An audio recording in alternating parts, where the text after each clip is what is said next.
Le Journal de la Ville, le premier magazine de l'information provinciale.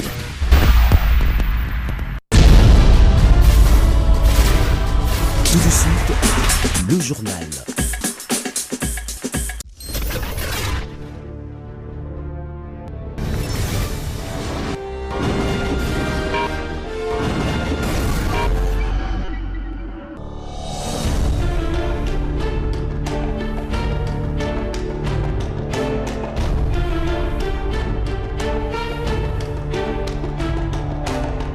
Bienvenue à cette nouvelle édition du Journal de la Ville. Mesdames et messieurs, voici le sommaire. Fête des fins d'année à Kinshasa, le vice-premier ministre de l'Intérieur, Jacquemain Chabani Louko, rassure la population.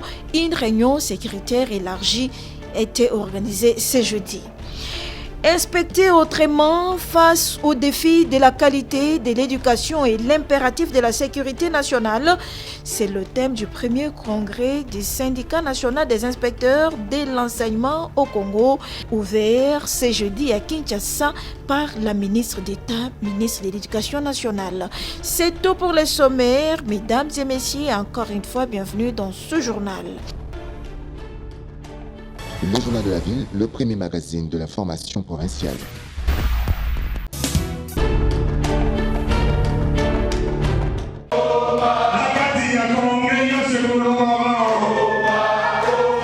C'est parti avec les travaux du premier congrès du SYNECO, syndicat national des inspecteurs de l'enseignement au Congo, lancé officiellement ce jeudi 18 décembre 2025 à Kinshasa par la ministre d'État, ministre de l'Éducation nationale et Nouvelle Citoyenneté, Raissa Malou.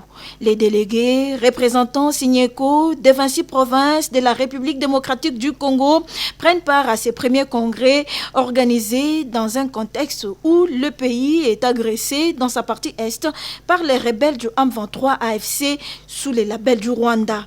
Axé sur le thème « Inspecter autrement face aux défis de la qualité de l'éducation et l'impératif de la sécurité nationale », ce premier congrès du SYNECO va permettre aux congressistes d'élire ses dirigeants et de réfléchir sur la situation sociale des inspecteurs de l'enseignement, acteurs des premières lignes oubliées, et sortir avec un cahier des charges de toutes ces revendications à remettre au gouvernement congolais.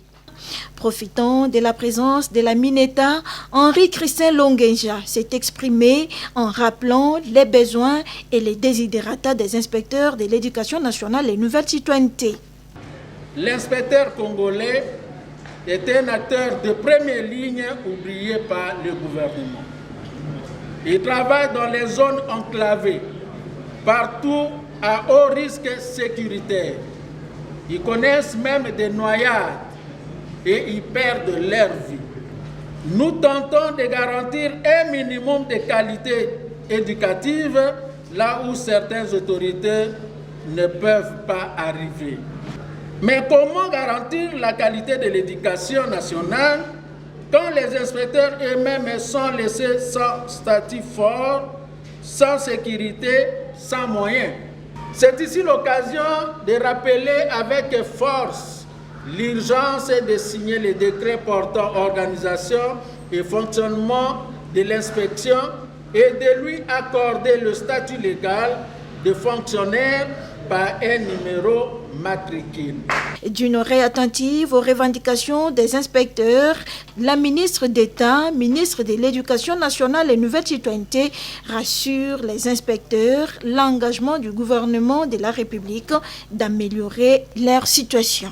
Soyez rassurés de notre engagement collectif, unique, l'ensemble des membres du gouvernement pour pouvoir résoudre les difficultés que vous rencontrez, que nous accumulons depuis plusieurs années. Et comme on dit, Rome ne s'est pas construit en un jour, on travaille à l'intérieur des contextes difficiles, mais ensemble, sur le long terme, nous arriverons à résoudre l'ensemble des difficultés que vous avez très justement relevées. Le premier congrès du SYNECO qui s'est ouvert également en présence du ministre du Travail représenté, de l'inspecteur général à l'éducation nationale et nouvelle citoyenneté, chef des corps et des invités des marques, c'est du 18 au 20 décembre 2025 à Kinshasa.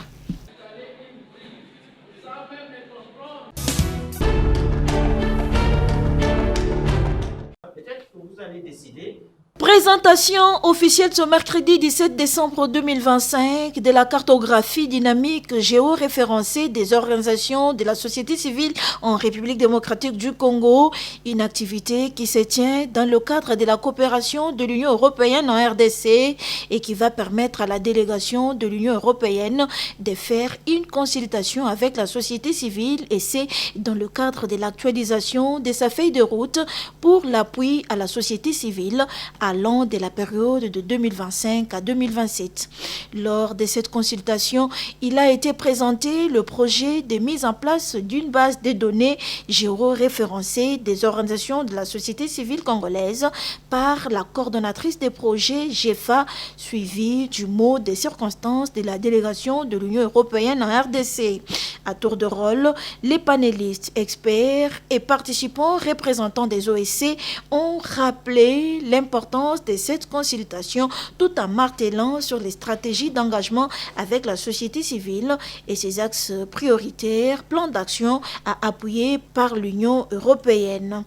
Emmanuel Pimpa, coordonnateur du cadre de concertation de la société civile ville de Kinshasa. Il était question de consolider ces banques de données, les mettre sur place, les mettre sur pied, une cartographie fiable, comme on a devoir voir comment confier ça soit à la SECO, comme on avait décidé, mais avec le mécanisme on doit bien faire notre protocole d'accord, parce que la SECO va seulement garder en transition le fichier et uniquement pour la société civile et uniquement pour le cadre de concertation. C'était utile qu'on puisse aujourd'hui projeter et aussi voir comment nous, le cadre de la concertation, nous allons continuer ce travail après avoir été formés. Participant à cette consultation, Diama Kambej. En fait, cet outil permet à ce que nous puissions avoir la maîtrise des organisations de la société civile qui travaillent dans tous les pays, dans tous les coins.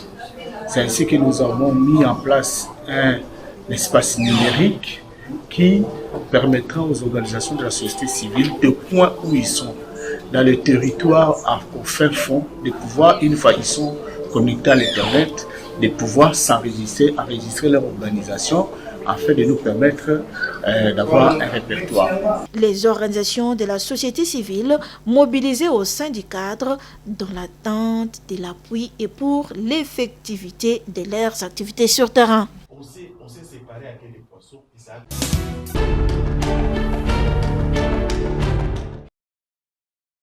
La dynamique amorcée par le nouveau comité de direction de la Société nationale d'électricité SNEL, sous la conduite du directeur général Teddy Luamba, se rapproche à l'amélioration de l'offre du courant électrique dans la ville-province de Kinshasa. À cet effet, la SNEL a procédé à la mise en service de plusieurs cabines de courant non connectées au réseau et à l'amélioration de la qualité de la conduite du courant électrique en remplacement de câbles à forte capacité et à la pose de nouveaux cabines en remplacement aux anciens. Pour ce faire, une itinérance technique a été faite le mercredi 17 décembre 2025 à travers différents sites ayant bénéficié de remplacement de cabines et de câbles électriques à forte capacité. Le cabine Lutundula dans la commune de Kitambo, Matongé 2, Victoire, Bokele, Centre de formation Onatra, Munga 1, ainsi que la commune de la Gombe.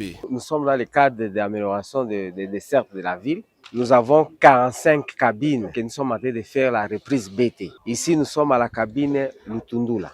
C'est parmi les 45 cabines. À la cabine Lutundula, nous avions amené les transfos, un nouveau transfo. On avait amené les compacts qui n'avaient pas les transfos. On a amené un nouveau transfo qu'on vient de mettre. Le directeur du département provincial de Kinshasa, Zéphirin Kazadi, revient sur le plan d'action et les actions réalisées par la Société nationale d'électricité en cette période. Dans notre programme, il y avait plusieurs volets.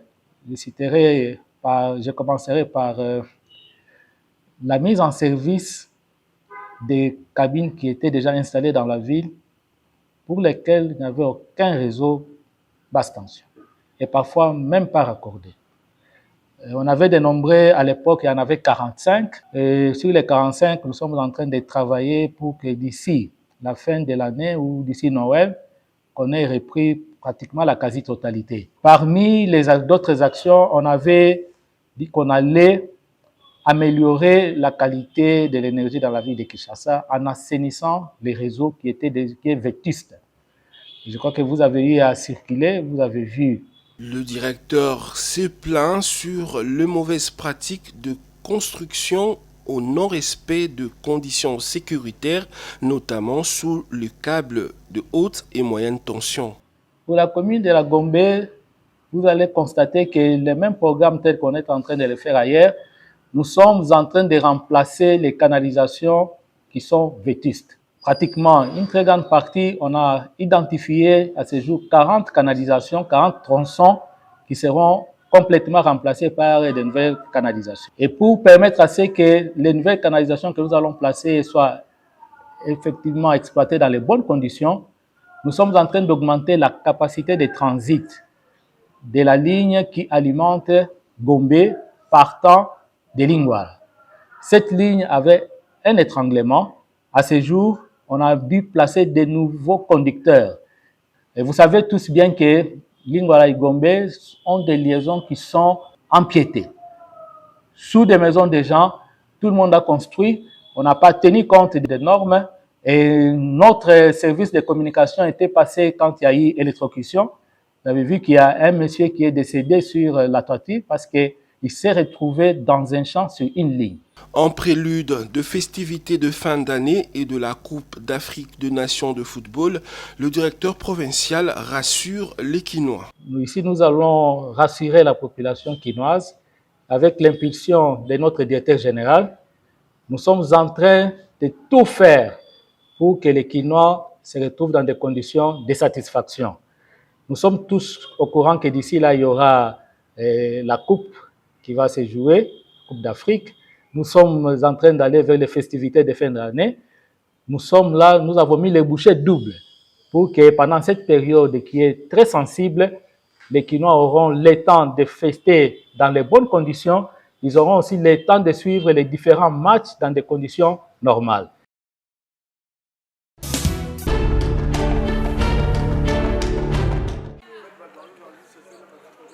Vol des câbles monopolaires à l'est de Kinshasa. Depuis un certain temps, il s'observe un phénomène récurrent et entré au vol des câbles monopolaires dans beaucoup de cabines à l'est de la ville, plongeant ainsi des quartiers entiers dans le noir. La cabine Domingos, située sur l'avenue Funga, à Kingasani, Mikondo, dont la commune de Kimbanseke, a connu les cas de vol de câbles monopolaires, laissant la population dans le noir. Pour celui qui veut accéder sur le papa, bonjour, population qui va De même, la cabine Tela Abibwa sur l'avenue Lutumba dans la commune de Lantile a été vandalisée. Cadenas cassées, câbles monopolaires volés, des ménages entiers plongés dans le noir.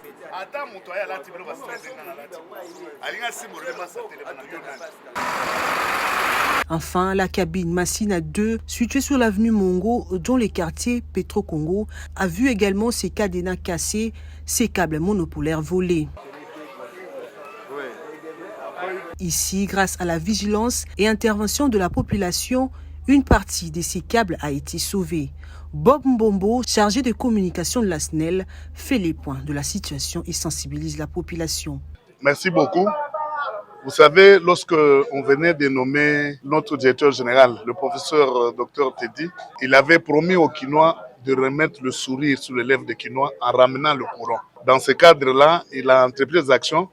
On a remplacé le transformateur là où il n'y en avait pas, des câbles là où il n'y en avait pas. Mais nous regrettons le fait que les inciviques qui ne veulent pas voir les Congolais contents, qui ne veulent pas voir la joie sur les visages des Congolais, ils ont changé de mode opératoire, ils ont commencé à voler les monopolaires dans des différentes cabines. C'est des câbles qui amènent du courant de la sortie du transformateur vers le tableau général de basse tension. Alors ces câbles-là sont en cuivre.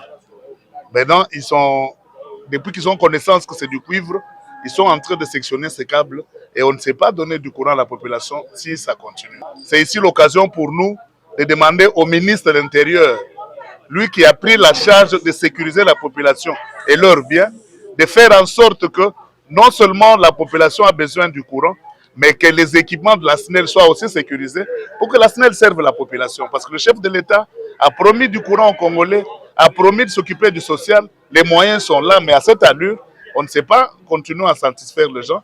Mais nous attirons l'attention de la population sur le fait qu'ils ne peuvent pas se faire complices de ces inciviques. Quelles sont les conséquences de ces actes de vandalisme pour la SNEL et la population? Les gestionnaires des réseaux Est expliquent. Il revient aux inciviques qui entrent pour sectionner les câbles monopolaires de la sortie des transformateurs jusqu'au tableau général basse tension. Cette situation ne permet pas que nos clients, nos abonnés soient servis avec l'électricité. Ça nous pénalise vraiment. Donc nous avons le souci que pendant cette période des fêtes, que tout le monde soit servi en électricité. Mais malheureusement, ces actes nous pénalisent beaucoup. On est obligé chaque semaine de chercher les monopolaires pour remplacer là où on est en train de voler. La sécurité des cabines de la SNEL passe également par la collaboration avec la population.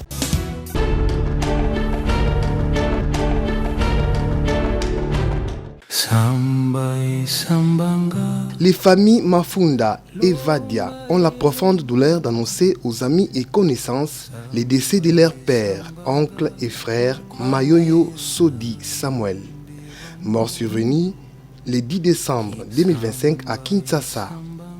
Le programme des obsèques se présente de la manière suivante. Vendredi 19 décembre 2025, veille mortuaire dans la salle polyvalente Longe Bar à Monica, au quartier Tomba, référence police d'Ema et maison communale de Matete. Samedi 20 décembre 2025, en France, la famille va se réunir en hommage de l'illustre disparu sur avenue des Trois Fontaines, 95 000 Cergy, référence hôtel première classe, ex-hôtel F1. À Kinshasa, la levée du corps de la morgue de l'hôpital Omeko à 9h, direction la salle Longe Bar pour exposition et dépôt de germes de fleurs. L'enterrement interviendra à 11h au cimetière de Mingadi 2 dans la commune de Mongafula. Le bain de consolation est prévu toujours dans la salle polyvalente Longe Bar à Matete. Ces communiqués tient lieu de faire part pour la famille Stella Diongo à Lumbi.